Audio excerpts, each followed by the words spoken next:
Alright, welcome back to another episode, folks. The season's officially ended here at Ridgedale, and so I thought it's high time we do a last aerial flyover and I can tell you about how we've packed down and what we got planned for next year.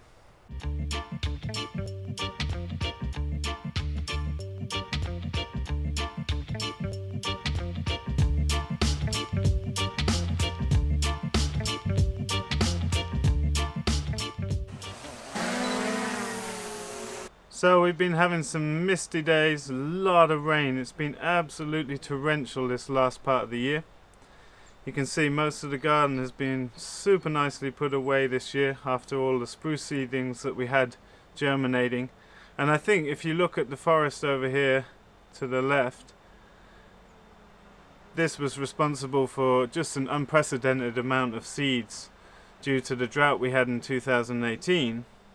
And because we didn't get the beds covered up, it just gave us so much germinating spruce seedlings. You can see there's a couple of beds of kale left in, and we still got some sales to do. But we're also hopefully going to hunt some deer. Now the deer come down out of the forest to the top left, and they eat from the market garden there. And so I've done my hunting test this year with Alex, who was here for the season. And so hopefully we can get some deer for the freezer. Here in the driveway you can see our new camper van. Johanna and I decided that we would take our holidays locally with the COVID situation. So we bought ourselves a nice truck to have for a few years to be able to travel around Norway and Sweden and Scandinavia. I've been here 7 years now and I just haven't looked around the country yet. Really nice job. So all these beds have been covered with the bedding from the chickens last year. So we've become self-sufficient with compost here, and they've been broad forked nicely and put away. Perhaps one of the most exciting things is we talked to our neighbour, and it seems possible that we can buy this land. I'm just going to zoom up and out so you get a sense of the scale. So the land at the north beds, the market gardens in view now, is situated on is actually not our land. If you follow our channel regularly, you'll know that. And then that forest, it's about 2.6 hectares leading up to the back that's just coming into the shot now. We're hopefully going to buy that, and the neighbour seems agreeable to that. And certainly the right hand section of the forest used to be part of the farm. You can see that from maps. So we're going to actually move the yurts and put both the yurts that we normally have for dining and education, and put them on the left hand side of the forest from where we look now. And the 3 tent teepees I've got are also going to go in there for camping and events.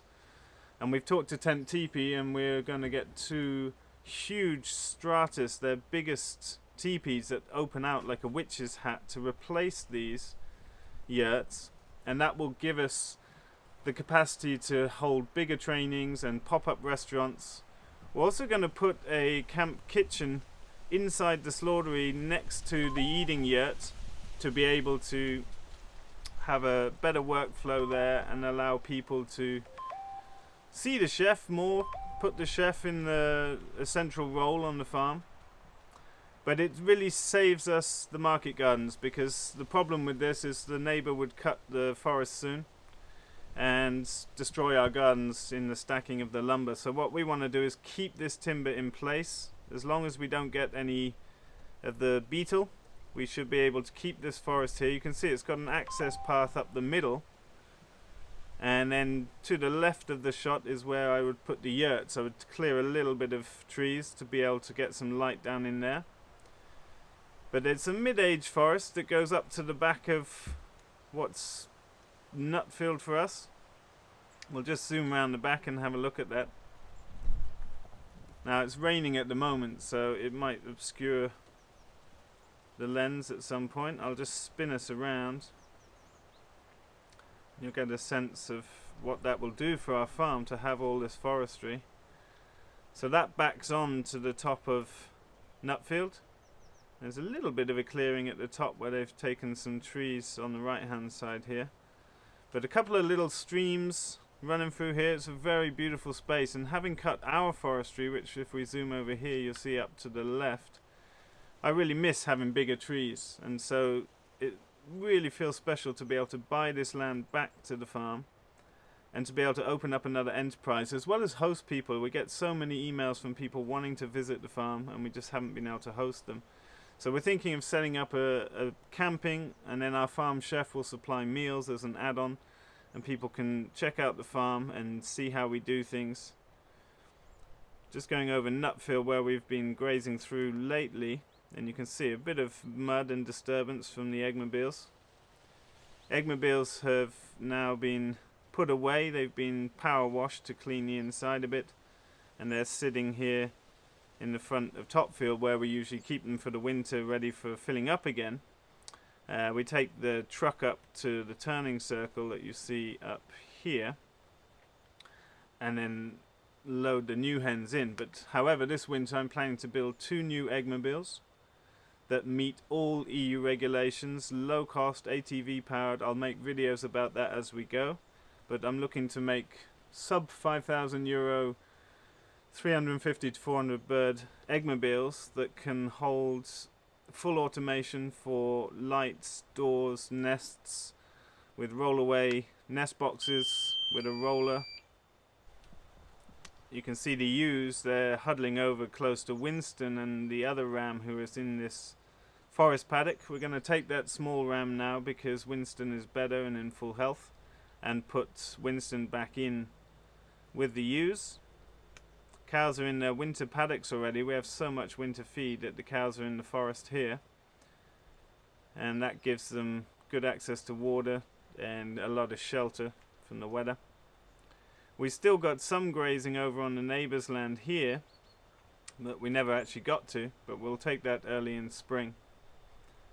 So things really shutting down, leaves falling off the trees, but a nice end to the season with a great team, and we're really looking forward to next year. It's going to be vast improvements on the farm as we invest some more money into the property, and really special to be able to have this additional piece of forestry and to open up camping to bring more social elements in. We've got some exciting trainings next year. We're going to bring back the short trainings on pastured poultry and market gardening. We're going to run our farm scale regenerative agriculture design courses, and we're going to have a farmer meetup hopefully to make a low-cost weekend event for all regenerative agriculture farmers in Europe or further afield to come for the weekend, share their stories and be together and network, and I think that's going to be super exciting. Some great compost came out of here this year. We've been filling it up again, but there's more to do to turn those a couple of times to be ready to use. But we're slowing down, packing up, finishing the shutdown. You can see the truck we got there. We're going to head north in a couple of weeks to see the north of Sweden, something I've wanted to do for 7 years now. And then later in the winter we might head south to see our combined families and get a bit of winter sun before we start the next busy season. But it's been a pleasure to share with so many people through the Farm Like a Hero experience this year. We've still got places open for that till the end of the month. If you want to join us, there's 70 odd of the best regenerative farmers in Europe sharing their stories, what's gone well, what's not gone well, challenges, etc. Really exciting time. I'll do another video soon showing you through this forestry because it's a really magical space. I'm going to build some walkways in here and a trail that people can walk all the way around the farm to see what's going on. Obviously it's not in its full splendour at this time of year, but battery's running out now. It's time to return home. Hope you enjoyed the tour. It's been fun doing these aerial tours throughout the season just to see how the landscape changes. Right, safely return. Battery didn't hold up long enough for a bigger tour, but I hope it gives you a sense of how the landscape changes here throughout the season. I always find it fascinating to get that aerial view, and I think a drone like this, I mean, you can buy cheaper ones and newer versions, but fairly low cost for the amount of technology packed in there, and it's incredible what insights and decision making this has informed. It's such a useful tool that I recommend for anyone to observe their farm. So lots of exciting stuff coming up over the winter and for next year. First thing is that our core team employment and apprentice positions are listed online. We're looking for 4 employees and 3 apprentices, and those are open until the end of November. Now, we are going to be favouring people from Europe, and pretty much the way the COVID situation's affected things, will probably only take people from Europe. Closer the better. And so have a look at that if you're interested in those positions and get your application in. And we're also excited to announce a few short courses, as well as our well-renowned farm scale permaculture and regenerative agriculture design trainings. I think we've succeeded in working a 9-day format for that, so people only need to take 1 week off work. We'll run 2 of those next year, as well as running pastured poultry masterclasses and a market garden masterclass.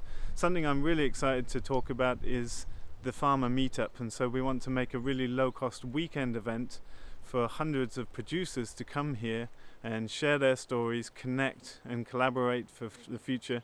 It's going to be a really low-cost event just to cover the cost of food and hosting everyone, but we want all the producers in Europe engaged in regenerative ag to come together as a producer event. I'm really excited about that.